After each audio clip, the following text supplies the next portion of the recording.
nongeye kubasuhuza ndabifuriza amahoro y'Imana n'ibyiza byose isi ishobora gutanga ndetse no kuzatuzwa hera mu ijuru. Tugiye kuganira ku bigendanye n'ubuhanuzi buvugwa muri Bibiliya. Iyi ni ingingo itarigeze itana n'abantu babayeho mu bihe byose isi maze. Kumenya iby'ejo ni amatsiko atagereranywa atangaje yagizwe n'abantu benshi batandukanye mu bihe bitandukanye bifuza kumenya iby'ejo ubwaho nyamara hataragera. N'ibanga ryashakishijwe n'abantu mu bihe byose.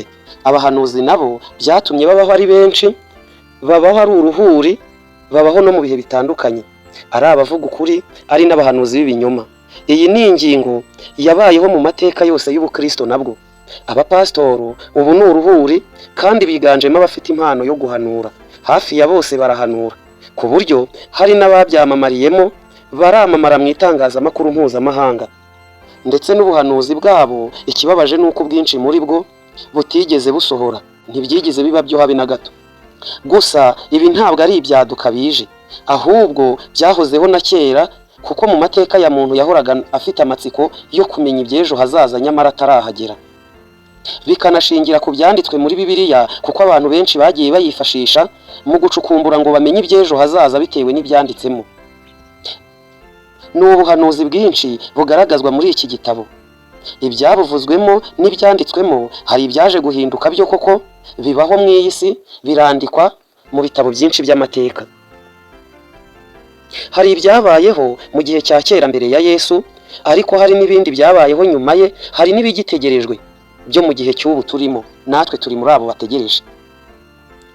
Kuba ari byo cyangwa se atari byo, ubu buhanuzi bukaba ari ibinyoma cyangwa se ari impamo, byarabayeho cyangwa se bitarabayeho, iyi ni ingingo itabura gukurura impaka, ku buryo izi mpaka zishobora no kuba ari impaka zidashira.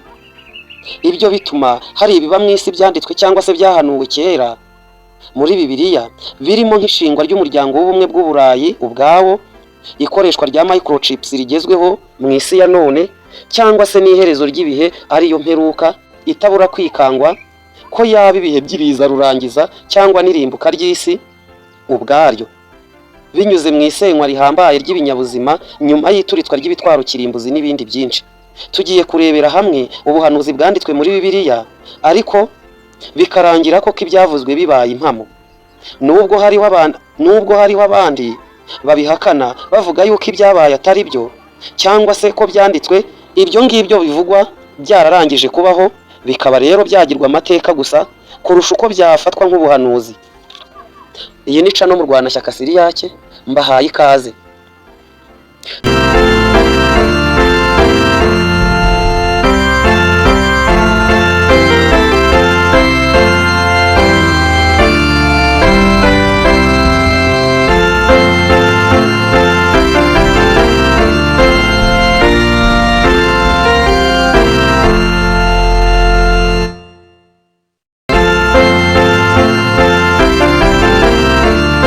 Umwe mu bantu bakomeye bagarukwaho muri Bibiliya ni umuhanuzi Yesaya. Yabayeho mu kinyejana cya 8 mbere y'ivuka rya Yesu Kristo. Yabaye umuntu ukomeye, aba umujyanama w'abami batandukanye mu bwami bwa Yudaya. Ni mu bihe ubuhangange bw'isi bwari bufitwe mu maboko n'Abanyasiriya. Ubuhanuzi bwe bwinshi bwagarutse kuri ubwo buhangange bw'Abanyasiriya ndetse n'ibyago bwari buteje Abanyayudaya. Agakomeza agira inama abami batandukanye, abereka ko Abanyasiriya benda gusenya ubwami bwabo. Akabinyuza no mu buhanuzi bwe, ariko nyamara bakamwima amatwi. Ku ngoma y'umwami Hezekiya nibwo abantu benshi batangiye kumutega amatwi ndetse no kumwumva. Ese ibyo yahanuraga cyangwa yavugaga byaba byari ibiki? Reka tubirebe.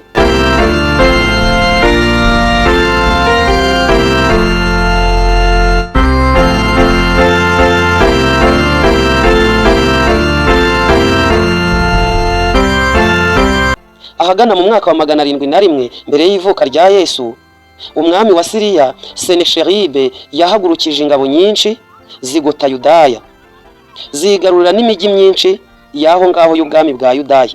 Aho ngaho umwami Hezekiya yatashywe n'icyoba gikomeye, arajugumira, maze niko kwegera Yesaya aramwinginga ngo abagire inama. Nyamara Yesaya birako kuba bazengurutse ubwami bwa Yudaya nta kintu ngo biri bubamarire, bari buze gutsindwa nta kabuza. Niko byaje kugenda koko, kuko nta mpamvu n'imwe yagaragajwe yabayeho nta n'ingabo z'abayuda wenda zibarwanyije ngo zibatsinde. Izo ngabo z'umwami Senakeribu zari zazungurutse Yudaya zatangiye gupfa umwe ku wundi, nta n'impamvu n'imwe yasobanura urwo rupfu rwabo rutunguranye. Bose barumiwe, abasigaye muri abo banyasiriya bakizwa n'amaguru, bafumyamo barashwekura bagenda kibuno mpamaguru, bisubirira iwabo mu bwami bwa Siriya. Yesaya agaruka no ku buhangange bw'ubwami bwa Babuloni, akanahanura n'ihanguka ry'ubwami bwa Yudaya ubwabwo. Yabihanuye anabisubiramo kenshi mu gihe cy'imyaka irenga ikinyejana cyose mbere y'uko bibaho, kandi niko byaje kugenda koko. Icyakora nanone hari inzobere mu by'amateka zivuga ko ibyo ngibyo bivugwa yuko yahanuye yaba yarabivuze nyuma y'uko bibaho, bikaba byahindurwa amateka gusa aho kuba ari ubuhanuzi. Reka dukomeze mu buhanuzi bwo muri Bibiliya.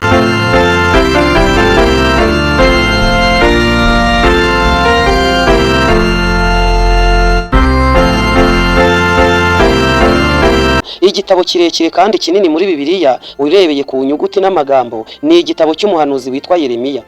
Gikubiyemo n'ikindi gitabo cyitwa Amaganya ya Yeremiya. Iki si cyo gitabo cye gusa muri Bibiliya, kuko ari nawe wanditse igitabo cy'abami. Umurimo we w'ivugabutumwa utangirira nyuma y'ijyanwa bunyago. Umurimo we w'ivugabutumwa utangira nyuma y'imyaka 50 nyuma ya Yesaya. Niyo mpamvu inyandiko ze zivuga cyane ku Banyababuloni bamaze gusimbura Abanyasiriya mu buhangange bwo mu isi y'ibihe bye. Mu bika bya mbere by'igitabo cye avuga ku bwami bwa Babuloni ko bumeze nk'inkoni itogota bikomeye isatira Yudaya iva mu mpera za ruguru. Yanahanuye Babuloni yari igiye kwiturana umujinya kuri Yudaya nk'ibiteye nk'igihano cy'Imana bitewe no kwigomeka kw'iki gihugu cya Yudaya. Nawe benshi ntibitaye ku kumva ibyo avuga, ariko mu gihe kitari kirekire cyakurikiyeho niko byaje kugenda koko. Kuko mu mwaka wa 597 mbere ya Yesu, umwami wa Babuloni Nebukadinezari yari amaze kuzenguruka umujyi wa Yerusalemu. Abanyababuloni basenye bikomeye ubwami bwa Yudaya, ndetse Yerusalemu bayihindura itongo. Abaturage baho n'umwami wabo babajyana bunyago mu bucakari Babuloni. Ibi byose ni ibintu Yeremiya yari yarahamije mu buhanuzi bwe, anagira inama umwami yo kutazirushya cyangwa ngo yiyumye arwanya Abanyababuloni, kuko byose byari kuba ari hahandi bari kumutsinda. Nyamara uyu mwami yanze kubyumva, ararwana. Ibi byatumye mu mwaka wa 587 ingoro y'i Yerusalemu yari imaze gusenywa. Uko yabihanuye byose niko byaje kugenda. Nanone ariko ntago habura ababirwanya, kuko inzobere mu mateka zemeza ko igice kimwe cy'ubuhanuzi bwe ari cyo yiyandikiye mu gihe ikindi cyanditswe n'umwe mu bari abigishwa ndetse n'abanditsi be witwa Beruki cyangwa se Baruki. Bivuze ko uyu Baruki ashobora kuba ikindi gice hari utwo yongeyemo, bityo rero bigatuma babikemanga. Undi muhanuzi wa gatatu ni umuhanuzi witwa Ezekiyeli. Yabayeho Abayuda baramaze kujyanwa bunyago i Babuloni, nk'uko Yeremiya yari yarabihanuye mbere ye. Igice kinini cy'ubuhanuzi bwe kivuga ku gihe kizagera maze Abayuda bakongera bagasubira iwabo i Yerusalemu, bakongera no kubaka ingoro ya Yerusalemu, ndetse igihugu cyabo kikongera kugira ubwigenge, n'urusengero rw'Imana bakongera kurwubaka, uru rwari rwarasenywe n'Abanyababuloni. Mu nyandiko ze hagati, Ezekiyeli we agaruka ku bindi byago byinshi cyane nawe yahanuye bizagwirira ibindi bihugu by'amahanga, harimo nk'isenywa ry'ubuhangange bwa Egiputa ndetse n'umurwa wa Tire. Umurwa wa Tire cyangwa se Tiro wari ubuhangange bukomeye mu bucuruzi mpuzamahanga muri icyo gihe. Ubu harabarizwa mu gihugu cya Libani cyangwa se Lebanon. Ibyo byose mu buhanuzi bwe Ezekiyeli yarabyanditse, kandi byabayeho koko.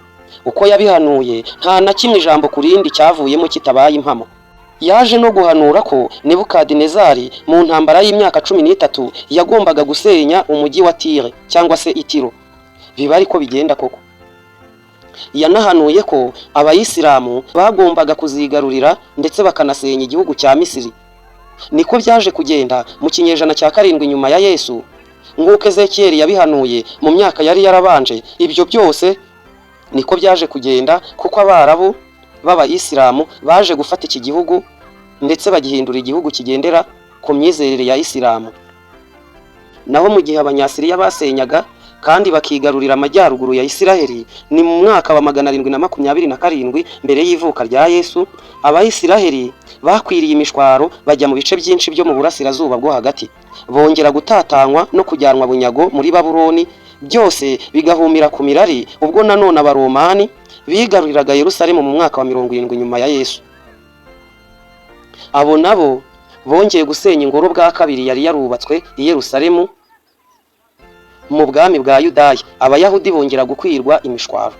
Ezekiyeli mu nyandiko ze za nyuma yemeje ko Yerusalemu izongera ikubakwa kandi bakazongera kwikusanyiriza hamwe bavuye mu mahanga menshi atandukanye bagashinga Isiraheli nanone.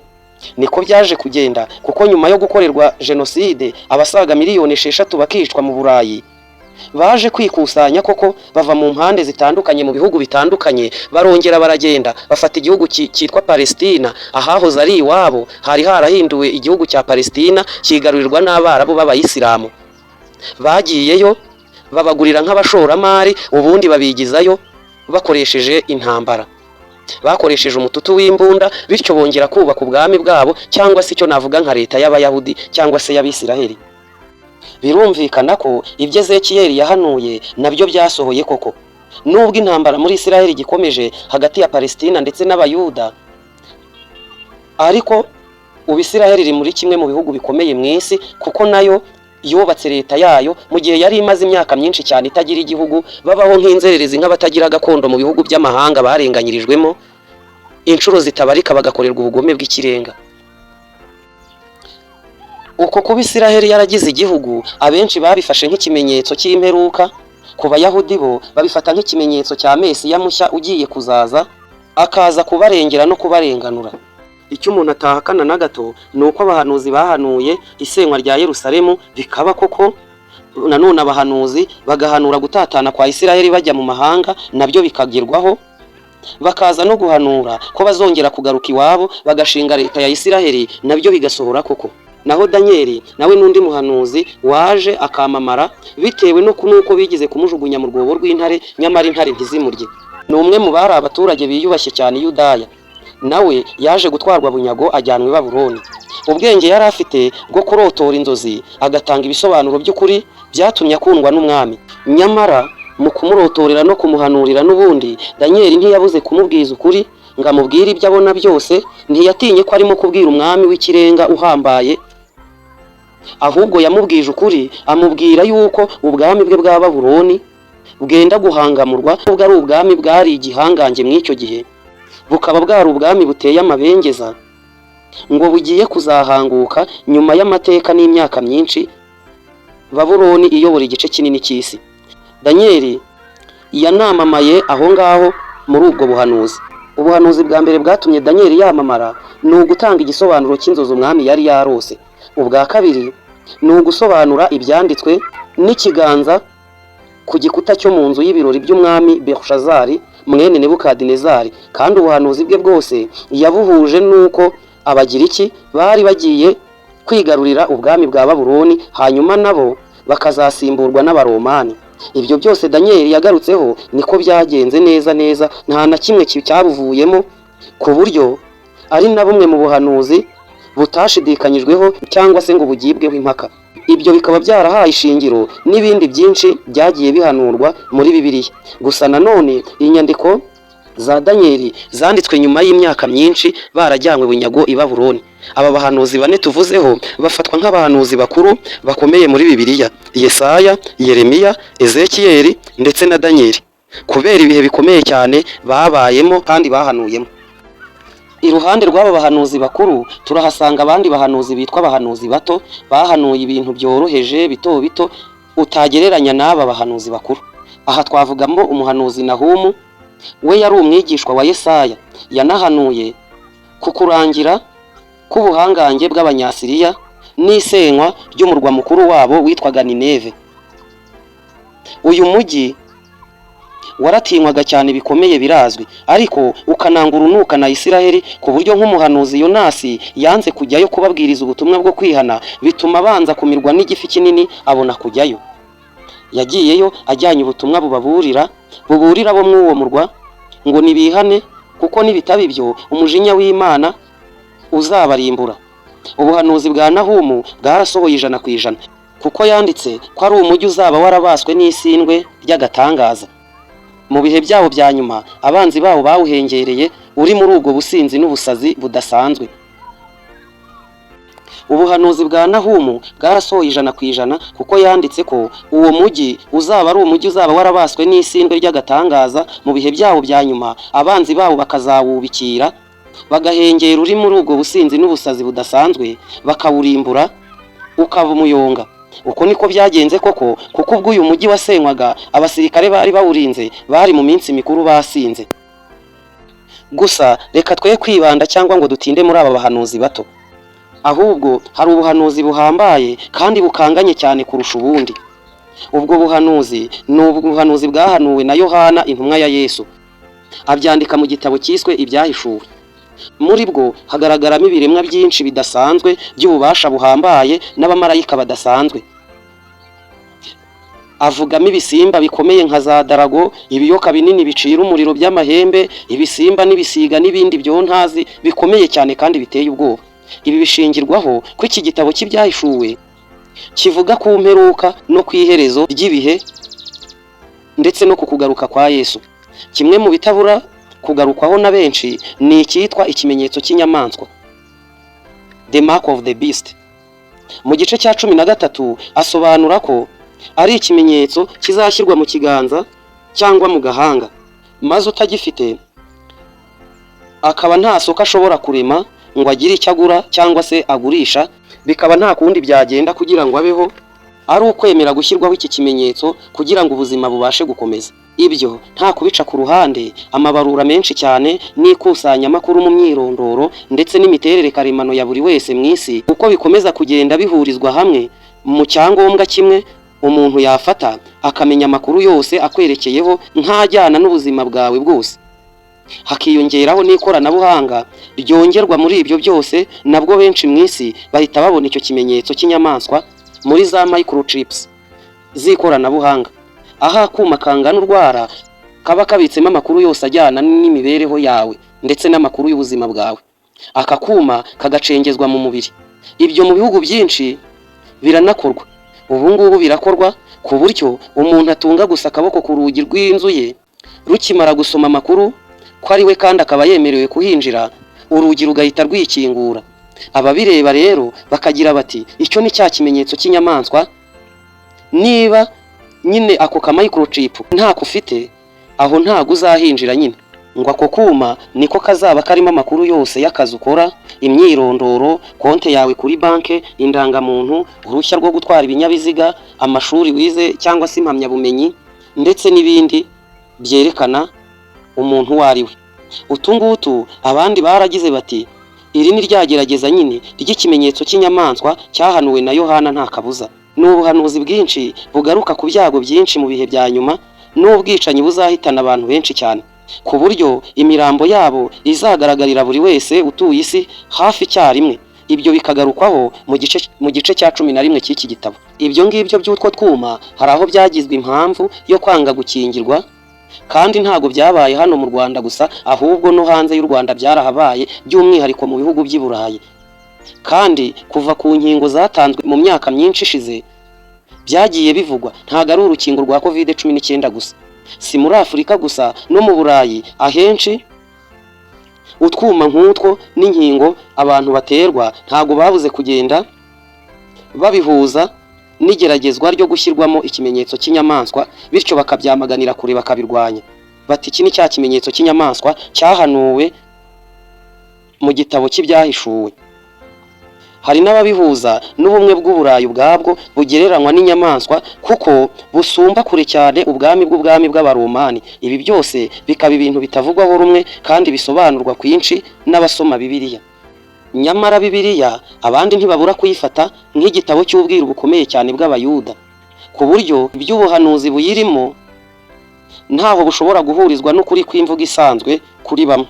Ibyinshi bivugwa mu buhanuzi bikanagarukwaho muri Bibiliya bihuzwa n'ibihe isi igezemo ubu ngubu. Nshimiye abantu mwese mwari mukurikiye iki kiganiro.